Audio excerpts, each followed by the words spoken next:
مولانا فضل الرحمان صاحب.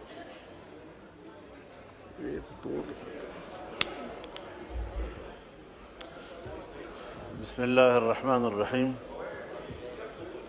نحمدہ ونصلی علی رسولہ الکریم. جناب اسپیکر، یہ تو ماہر قوانین جانے کہ آج جو ترمیم لائی جا رہی ہے اس کی قانونی ضرورت کتنی ہے اور کتنی نہیں، یا ہے بھی اور نہیں. لیکن اس قسم کی جو قانون سازیاں ہیں جناب اسپیکر، اس کا ایک اپنا پس منظر بھی ہے، اس کی ماضی بھی ہے اور طویل ماضی ہے.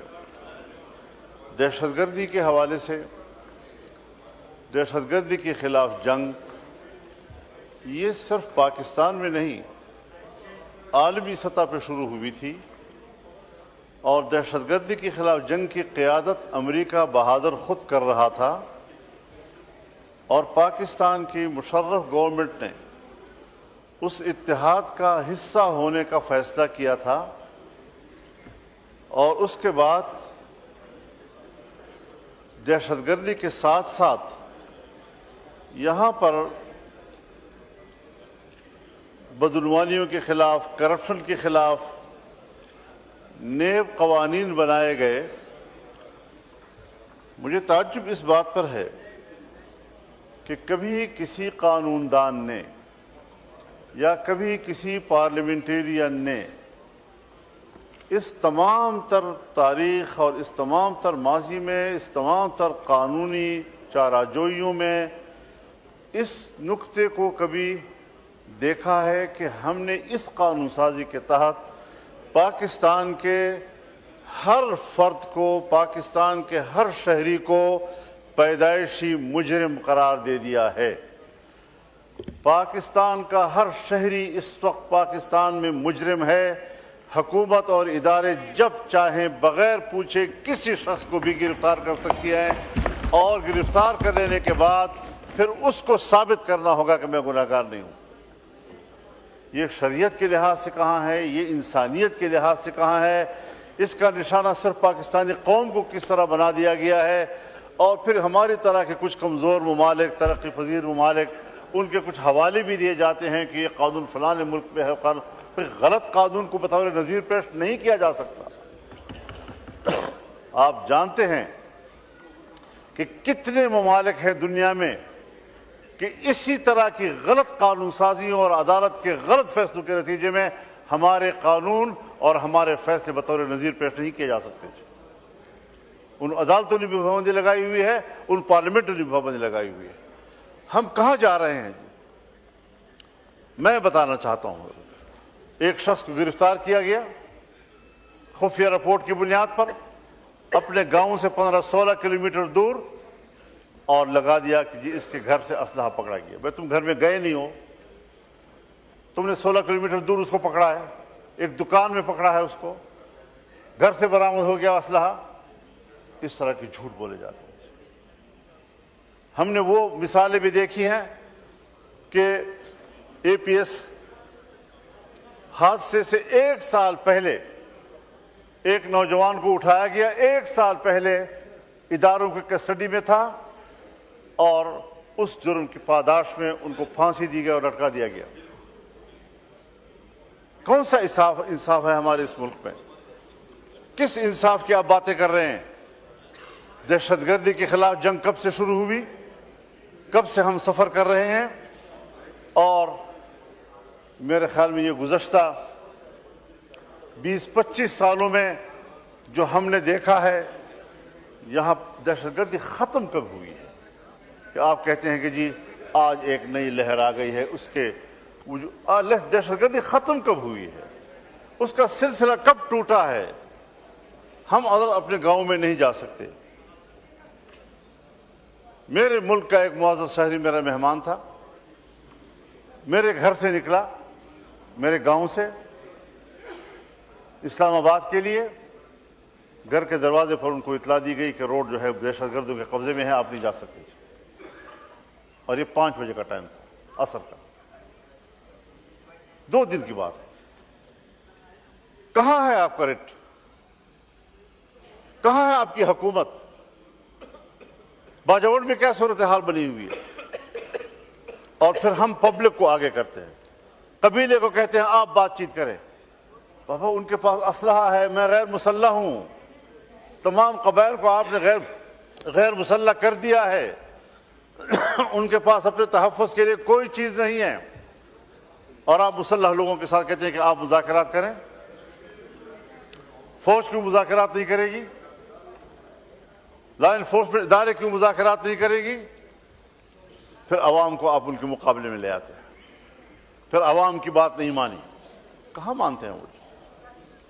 لہٰذا اسٹریٹجی بناؤ، کوئی سلیقے سے بناؤ، کوئی طریقے سے بناؤ، اور اس پر ایک باقاعدہ پارلیمانی کمیٹی کا اجلاس بلاؤ، مشورہ کرو کہ کیا صورتحال بن سکتی ہے۔ اس قانون سازی سے تو میں اللہ کے 99 ناموں کو گواہ بنا کر پیش کرتا ہوں کہ اس قانون سازی سے ایک ناخن برابر کوئی فائدہ نہیں۔ کرتے جاؤ قانون سازی، کرتے جاؤ قانون سازیاں، اور کرتے جاؤ قانون سازیاں۔ اس پارلیمنٹ کی بھی کوئی اہمیت نہیں ہے، اس کی قانون سازی کی بھی کوئی اہمیت نہیں ہے۔ ایک قانون بنتا ہے، دباؤ آتا ہے، آپ اس میں ترمیم کرتے ہیں۔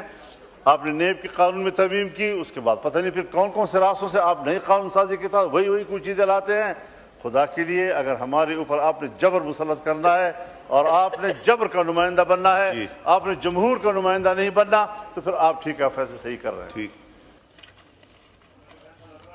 کھولیں۔ قانون سازی یہ کہیں سے کرائی جا رہی ہے، کسی دباؤ کے تحت پارلیمنٹ چل رہا ہے۔ جناب اسپیکر، آپ کے ہوتے ہوئے پارلیمنٹ کو دباؤ میں نہیں ہونا چاہیے۔ پارلیمنٹ کو ثابت کرنا چاہیے کہ وہ سپریم ہے، اس کی سپرمیسی کو ہمیں ثابت کرنی پڑے گی، ورنہ یہ جو صورت ہے، اب کیا یہ پلان، نیشنل ایکشن پلان کبھی کبھی یاد آ جاتا ہے۔ نیشنل ایکشن پلان، آپ اس کے متن کو پڑھیں۔ اوپن اجلاس میں شاید میں بات کروں تو اس کا کوئی زیادہ فائدہ نہیں ہوگا، نقصانات ہوں گے۔ جتنا امتیازی قانون وہ پلان کی صورت میں بنایا گیا ہے، وہ قانون بھی نہیں ہے، وہ ایک ایگریمنٹ ہے، آپس کی بات ہے۔ ہم نے سرکاری طور پر ایگزیکٹو کے طور پر اس کو اپروو کیا ہے۔ اس ایگزیکٹو آرڈر کے تحت تو میثاق جمہوریت بھی اپروو ہوا، اس پر عمل کیوں نہیں کیا جا رہا؟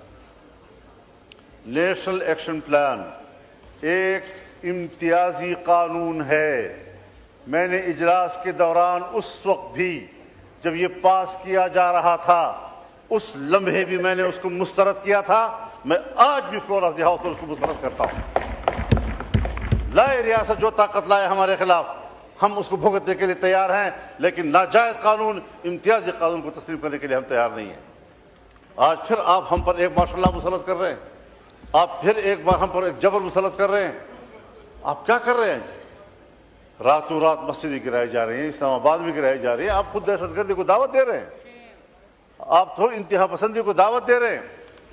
کبھی ہمارا ماٹو تھا، لاہور کی ایک مسجد بنی، شب بھر میں بنا دی مسجد تو ایمان کی حرارت والوں نے، اور آج شب بھر میں گرا دی مسجد۔ آگے نہیں کہتا، ذرا مختلف ہو جاتا ہے۔ جی شکریہ، جی شکریہ مولانا صاحب۔ کھولیں مولانا۔ 50 کی آپ نے لسٹ مہیا کی ہوئی ہے۔ مسجد جب بن جاتی ہے تو پھر وہ مسجد ہے، قیامت تک کے لیے مسجد ہے۔ کسی مائی کا لال اس مسجد کو نہیں گرا سکتا۔ ہم اپنا خون گرائیں گے لیکن مسجد کو نہیں گرنے دیں گے، اور اس کو دوبارہ تعمیر آپ پر لازم ہے۔ آپ نے 24 گھنٹے کا ٹائم لیا تھا، آج 1 بجے وہ ٹائم ختم ہو گیا ہے، ابھی تک آپ نے وہاں اینٹ نہیں رکھی۔ اگر صورتحال خراب ہوتی ہے تو فضل الرحمان ذمہ دار ہوگا۔ میں تو یہاں تھا بھی نہیں، یہ وقوع ہوا، لوگ اشتعال میں آئے، لوگ جمع ہو گئے، وہاں پر پہنچ گئے، نمازیں پڑھائی جا رہی ہے، اور قرآن کریم کو بھی آپ نے باہر نہیں نکالا کہ قرآن کریم کے نسخے باہر رکھ کر آپ مسجد گرائیں۔ آپ کو اتنی جلدی تھی کہ قرآن کریم کو بھی زمین میں دھسا دیا گیا۔ کوئی شرم اور حیا ہے یا نہیں ہے؟ آپ قرآن کریم کو دفنائیں اور پھر اتنی جلدی میں وہاں پر درخت بھی کھڑے کر دیے۔ راتوں رات درخت بھی ایسے، یہاں کوئی مسجد تھی ہی نہیں۔ امینڈمنٹ پہ آ جائیں پلیز۔ حضرت یہ مسجد ہے یہ مسجد تھی، اب تو یہ amendment مسجد ہوئی، رہے گی، oppose ہوئی۔ اور 50 مساجد کی جو لسٹ آپ نے مہیا کی ہے، میں چیلنج کرتا ہوں آپ کو، آپ کسی ایک مسجد کی ایک اینٹ ہلا کر رکھ دیں، پھر فضل الرحمان نہیں ہوگا۔ مذاق بنا رکھا ہے آپ لوگوں نے، اس طرح کی حرکتیں کی جائیں گی ملک کے اندر، پھر کہیں گے جی ذرا ٹھنڈا کرو معاملے کو، ٹھنڈا کرو معاملے کو، ابھی 14 اگست آ رہا ہے، ابھی وزیر داخلہ ملک میں موجود نہیں ہے، ذرا ان کو آنے دیں۔